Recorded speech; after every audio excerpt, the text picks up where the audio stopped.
Okay, it's that time again. Here we all are at fall 2015, and this is going to be a What's on My Mac video for October 2015. And let me start by saying that a lot of people don't like these videos. It is going to be kind of long. If you don't like these types of videos, just go ahead and find something else to watch. Now, me personally, I have discovered a lot of applications by watching the What's on My Mac type videos, or What's on My PC for that matter. So if you like these kind of videos, you enjoy them, stick around. You may see an application that you're not familiar with. I know, like I said, in the past 3 or 4 years, that's how I've discovered a lot of the apps that I just can't live without now. So I'll show you a little bit about how I have my Mac set up, so some of the applications that you may not be familiar with. I'm not going to go describing Safari or Mail or Calendar or anything like that, stuff that you know what they are because they come on every Mac. So I'm just going to go over the things that I have installed and a little bit about how I have it set up. All right, so to begin with, we have to begin with, let me go up here to the system specs so you can see. Go to About This Mac. I'm running OS 10 El Capitan version 10.11.1. Just did the .1 update last night.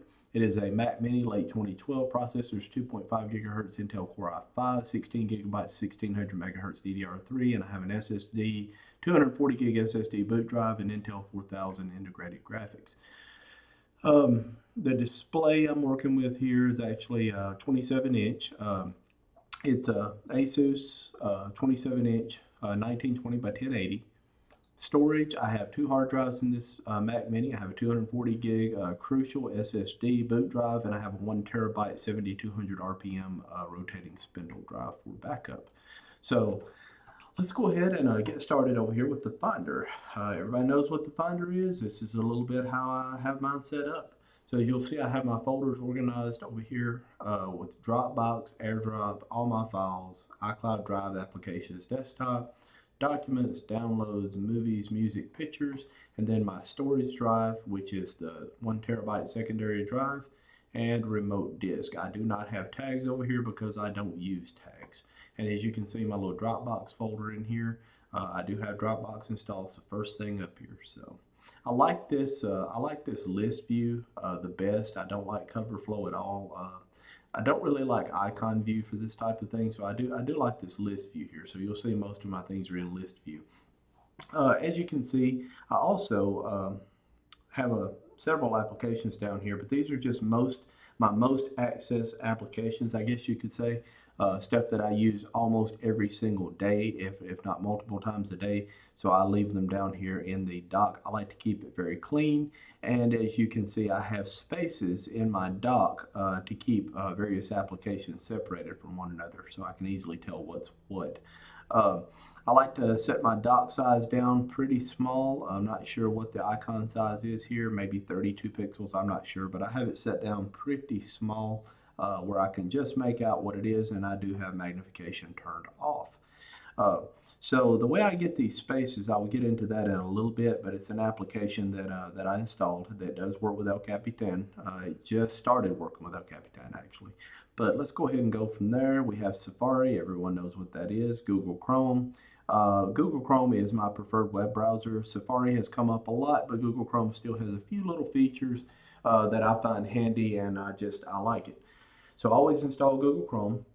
Then we have Firefox, and a lot of people say, well, why do you want 3 web browsers? Well, one, if I'm doing some kind of web development for a client, it's nice to have 3 different web browsers to actually view the finished product or preview the web page before I go live, because it's going to look a little bit different in all 3 of these web browsers. But if it looks right in all 3, chances are it's going to look right in pretty much anything someone's going to be looking at it with. So Firefox, like I said. And another thing is if I'm logged into my Google account with Google Chrome, you can only log into one Google account at a time. So you can't like open up another tab and open up, a separate Google account. So I have like 6 different Google accounts. So I like to have at least 3 web browsers here where I can have 3 different Google accounts open at the same time. But anyway, that's just me. Next up, we have Mail, Calendar, Notes. Everybody knows what those are. Text Edit, reminders. Everybody knows what these four items are here. Everyone has them on their Mac. And then we have Simple Note. Simple Note, basically, I used it before a lot before Notes got as powerful as it did in El Capitan.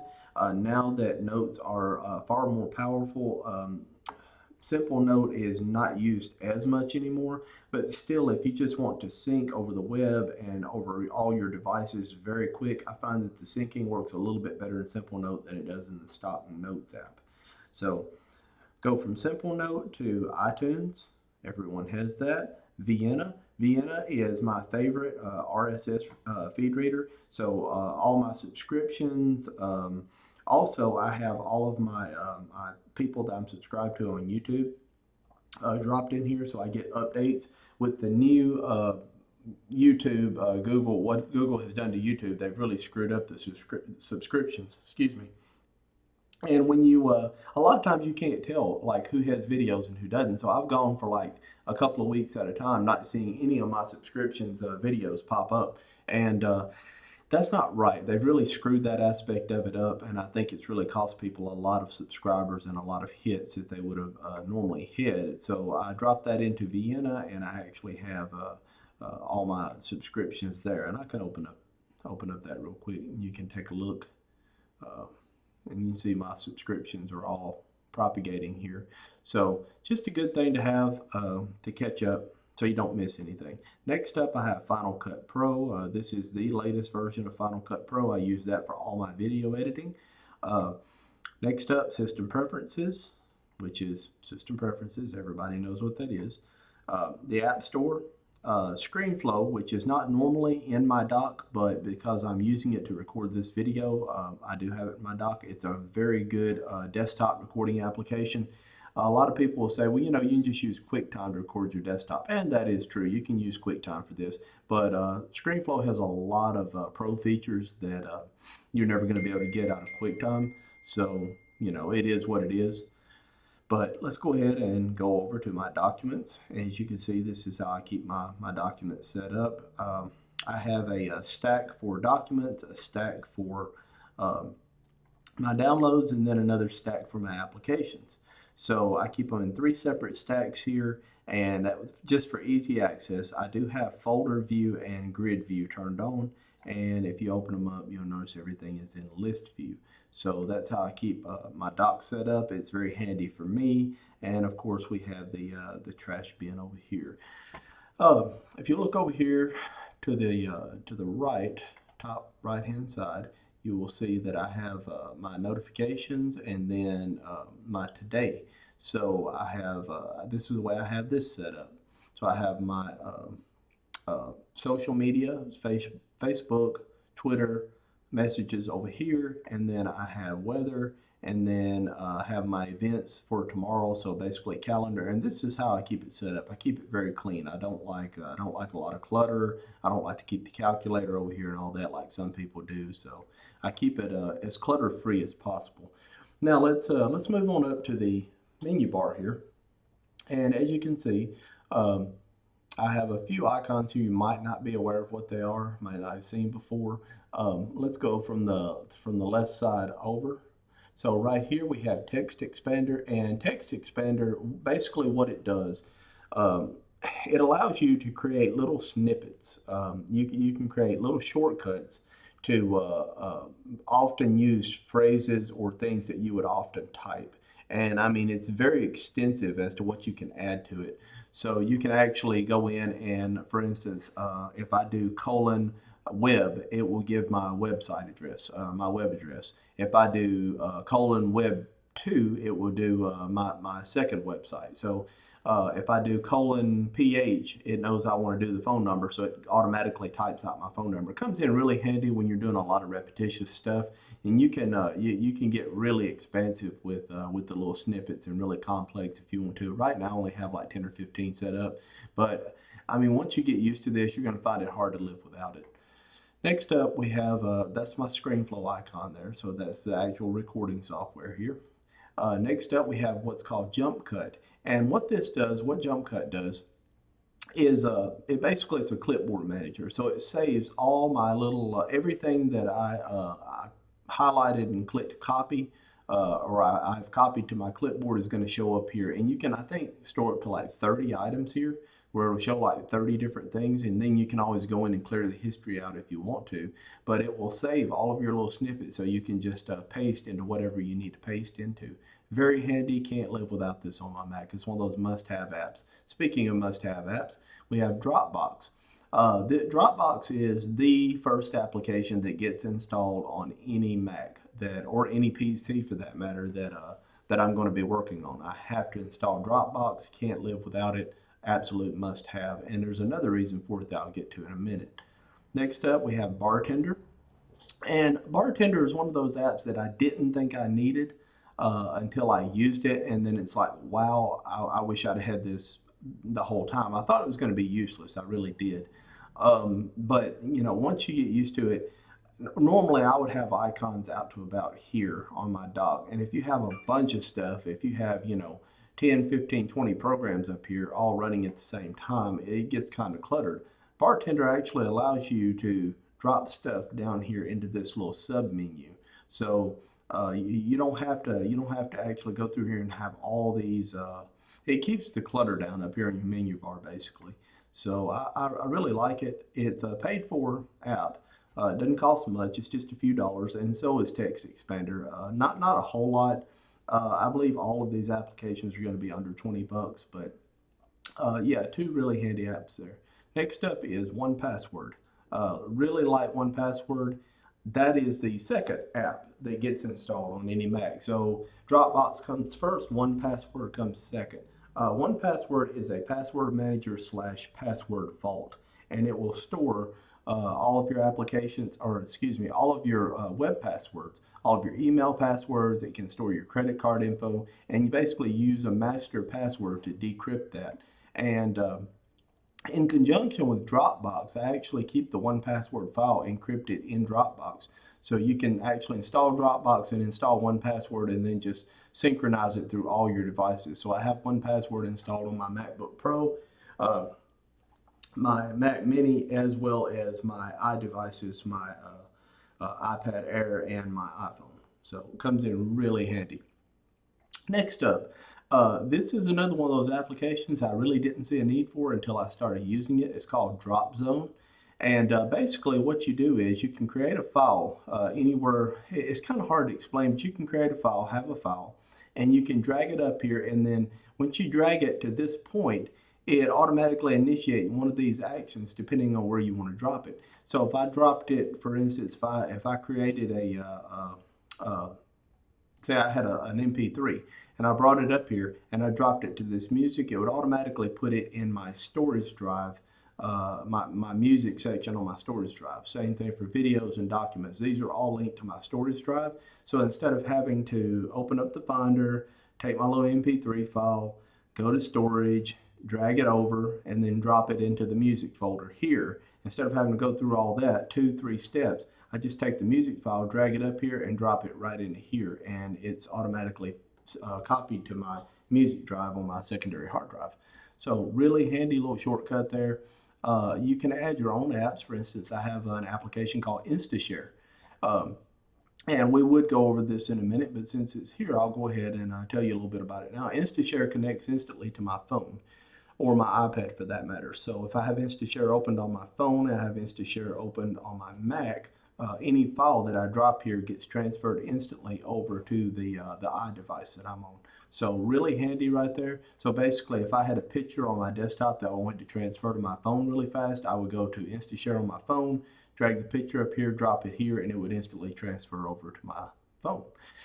Imager, so if you want to upload an image file, say I have a JPEG or screenshot or whatever here, I can drag it up, drop it right here, and it will create a link, copy it directly to my clipboard, and it will, that way I can paste it in whatever, on a forum or in a message or whatever, and someone can view that image or download it. Save text, Dropbox, if I drop it here, it will actually put it in my public folder on my Dropbox. So what will happen is, let's say I have and also you'll see I have a zip files over here. So let's say I have a file, I could just drop it up into the zip file. It'll create a zip file, and then I can drag it over into Dropbox, and it will put it in my Dropbox public folder and copy the link automatically to my clipboard. I can paste that link into email or whatever, and just send that file directly. So really handy. It shaves, I would say, it can shave several minutes off the course of a day, just doing stuff like that. If you do a lot of sending or receiving or zipping and unzipping, compressing files and stuff like that, this application is one of my absolute favorites, and I think it's only like $4 or $5. So I would definitely recommend DropZone. Um, all right, let's go on down and open up the actual applications folder here. Now we can do this a couple of different ways. I have a keyboard shortcut set up to actually open up Launchpad, and I can show you a little bit about how I have things organized here. First off, we have 1Password, Safari, Firefox, Chrome, Mail, Contacts, Calendar, iTunes, Photos, Maps. There's the simple note we discussed, Notes, Reminders, Calculator, App Store. Logitech camera settings. This is just a standard Logitech software for my 1080p Logitech camera. Webcam settings is an application that I purchased from the App Store. Gives you really more granular control than your Logitech camera settings does. There's a lot more you can do with it with filters and stuff. Highly recommend it. I think it's only like $1.99. It may be $2.99, but it's not much. Archiver. Archiver allows you to create pretty much any kind of zip file or compressed file that you want to. So I can create pretty much any kind of archive I want. If I want to create a .zip file, 7-zip, RAR file, whatever, I basically open this up, drop my files in it, and it gives me the option to create whichever kind I want and the option to encrypt it with a password. Very handy, and it will unzip pretty much any compressed archive out there. Affinity Photo. Not something I thought that I would be interested in until I downloaded the trial version and played with it for a couple of weeks. This right here basically is my, since Apple has decided to abandon Aperture, this is basically my Aperture replacement right here. Lots of stuff that you can do, lots of adjustments you can make with your photos here. Let me go ahead and I'll fire it up and let you take a look at it real quick. So very clean interface. Let's just go ahead and close this. And as you can see, it's a very nice, very clean, dark interface, and with lots, I mean, just absolutely tons of adjustments and things that you can do. So I really like the Affinity Photo. Very simple, very stable app also, and it's not that expensive. Next up is Pixelmator. Now, Affinity Photo is more for working with photos, in my opinion. Pixelmator is more if you're on the creative side and you want to create something new. So Pixelmator, in my opinion, is basically like a Photoshop replacement. It would, excuse me, it would do 99% or better of what Photoshop will do, and it will definitely do everything that I need done with any type of graphic. Next up, of course, Final Cut. Pocket. Pocket is an application, and they have actual extensions that you can add to your web browsers. And basically, if you find an article or something that you enjoy reading or you want to read later but you don't have time right now, you can just go to your extension and go to Save to Pocket. And what it will do is it will place an actual copy of that into your Pocket application, and you can open that up later on your phone or your iPad, on another device, in a web browser, whatever. And it's a very clean application, and it works very, very seamlessly. So I really like Pocket.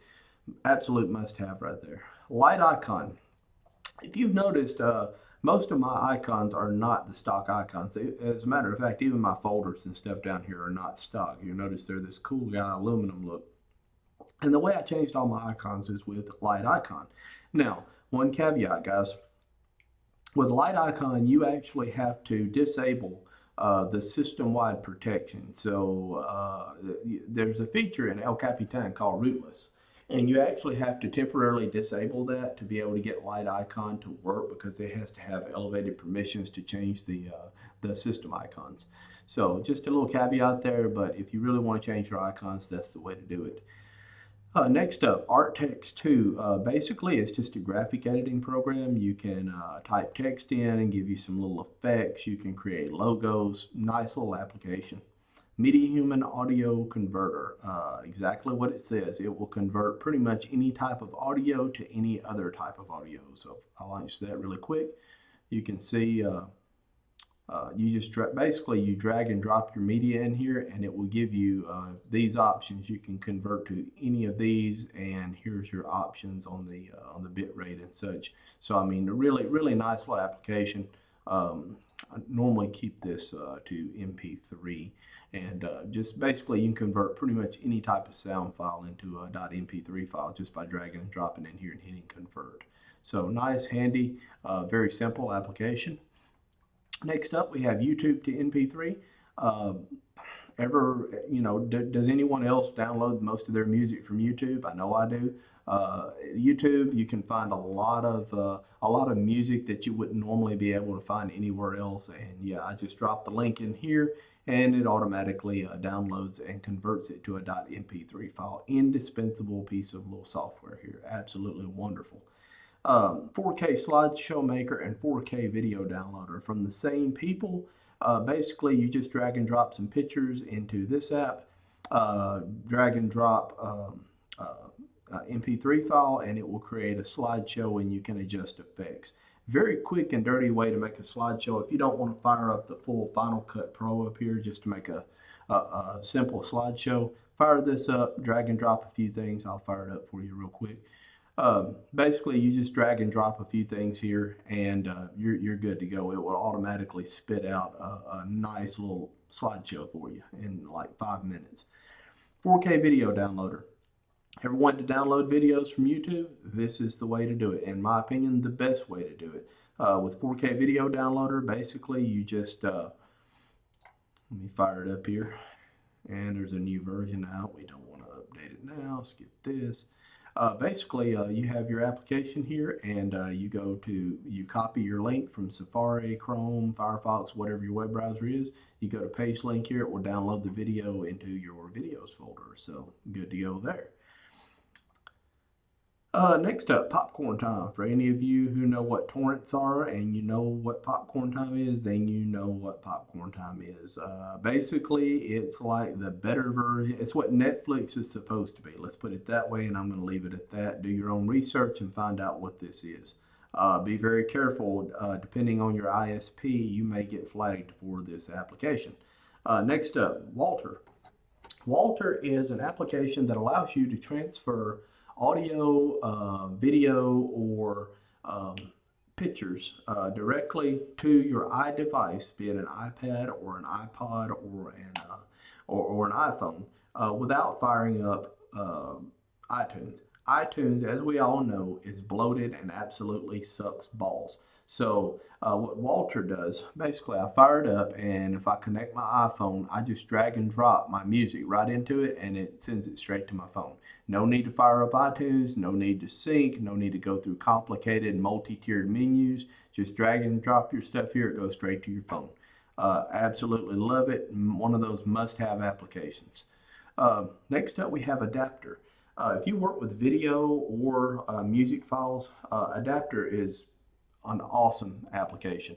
Basically, you can browse for your files, or you can drag and drop your files here, and then you can select from any of these different outputs. This is just the video outputs.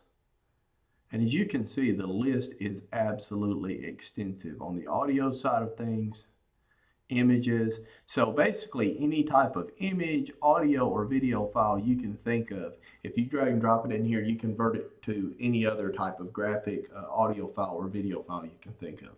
Awesome application, and it is 100% free.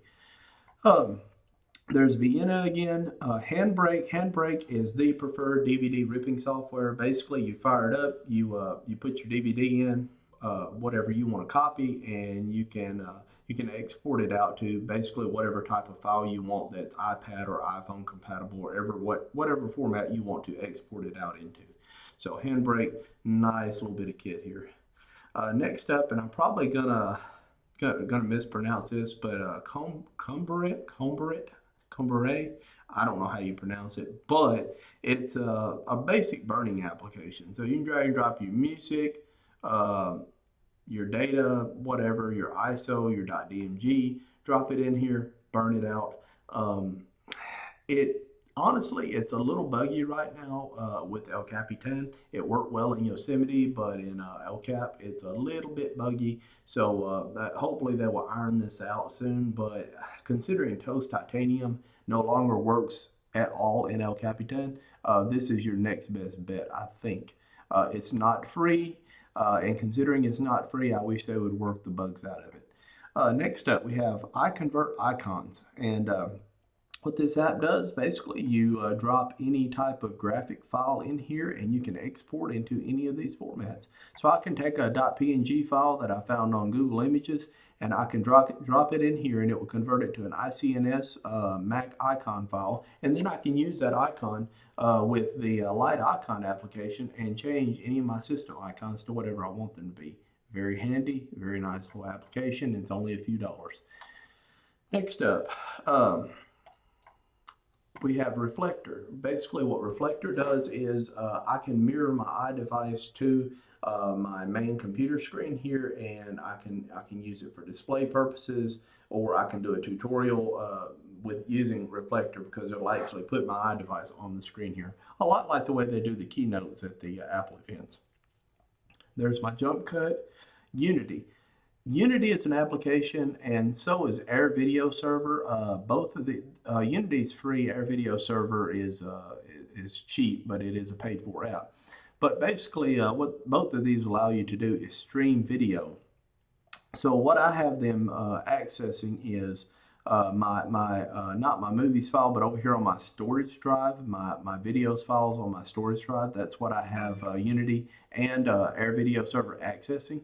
And basically, they will stream content, whatever you have, to any of your devices, whether you're on Wi-Fi, whether you're out and about, doesn't matter. It will automatically stream it to your to your hard drive. And if you'll see, I'm actually running these two up here right now, so they will stream them out to whatever iDevice you happen to be on.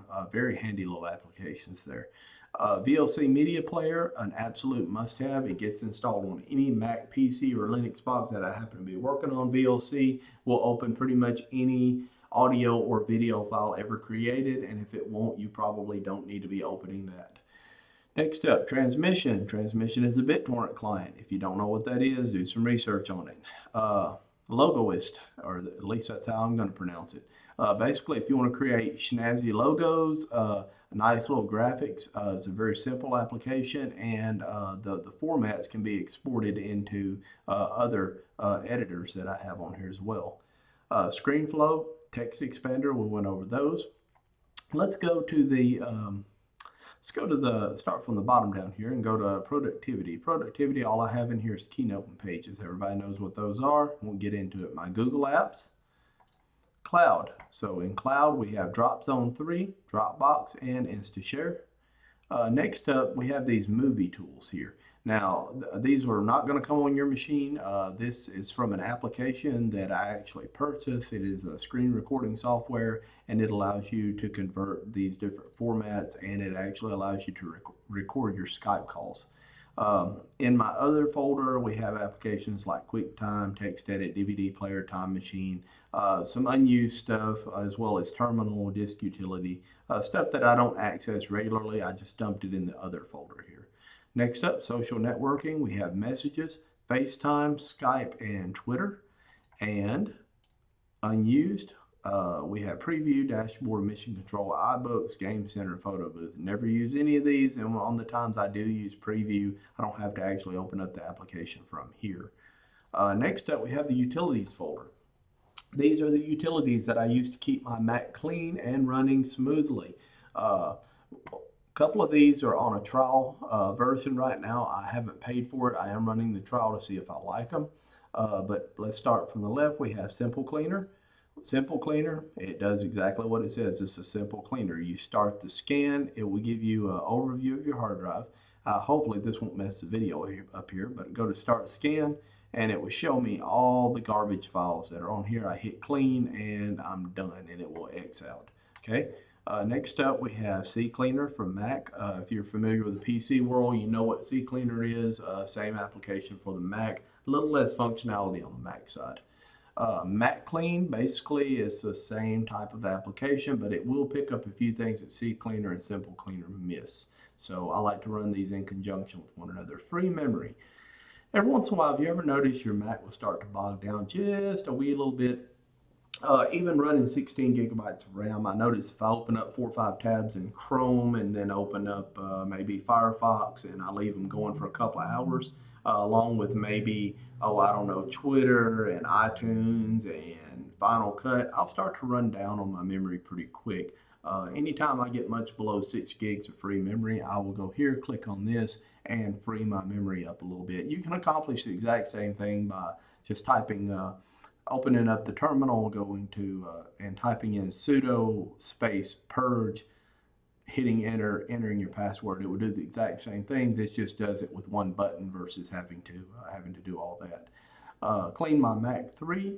Awesome upgrade to the Clean My Mac series. I really highly recommend this application. It is not super cheap, but it does a really good job at running things that are hidden, such as repair disk permissions and stuff like that that are kind of hidden in disk utility, as well as finding a bunch of junk files on your drive.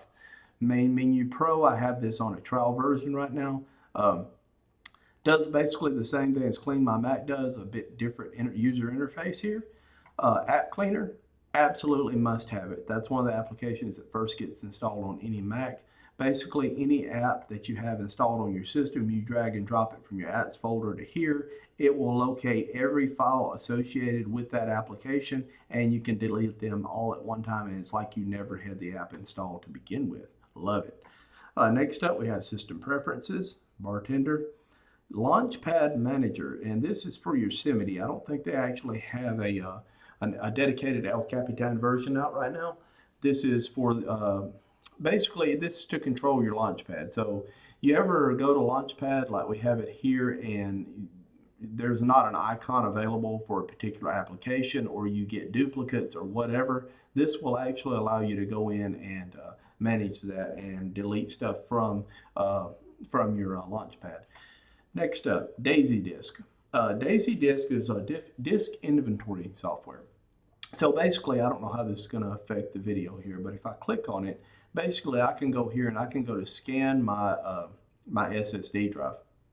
And it'll do a brief scan, and then it will give me a little grid here, or a little graph on what's being taken up and by what. So if I click on these individual things here, it will tell me what they are, and I can go over here and actually drill down to what's taking up all my disk space. Very handy little application. Don't use it super often, but there have been times when I've had something that I didn't realize was taking up 4 or 5 gigs of space on my drive, and I noticed it, and I would not have noticed that until it was too late had I not used this application. Next up, SuperDuper. Very simple disk cloning software. I used to use Carbon Copy Cloner. Carbon Copy Cloner does not seem to work very well with El Capitan anymore. So until they get that together and work out the bugs with the latest version of Carbon Copy Cloner, I will be using SuperDuper. The thing about the non-pro version, which is what I have here, I have the free version, you cannot schedule it to run. With the pro version, you can actually schedule it to run at certain intervals. So next up is iMazing. And basically what iMazing is, it allows you to go in and pull stuff off of your iPhone, or put stuff on your iPhone, or download your messages from your phone. Any media that you want to remove from your iPhone, this will allow you to access that media. Really nice little app. Again, it is a paid-for application, not super expensive, but it is a paid-for app. So if that bothers you, don't bother. So there you go, guys. That's really as brief as I could make it overview of a little bit about how I have my Mac set up. That's how I use it. That's my workflow. That it is what it is. I can do everything that I need to get done with the applications that I have running here. I don't need anything else. Don't want any other apps on here. I try to keep it as simple as possible. I try to keep my Mac as clean as possible. So I hope that helps somebody out. And if anybody has any questions about any of the specific apps that I went over, or how I have my Mac set up, please get in touch with me, guys. Just leave a comment down in the comment section below, or message me, and I will talk to you guys later. Thanks for watching.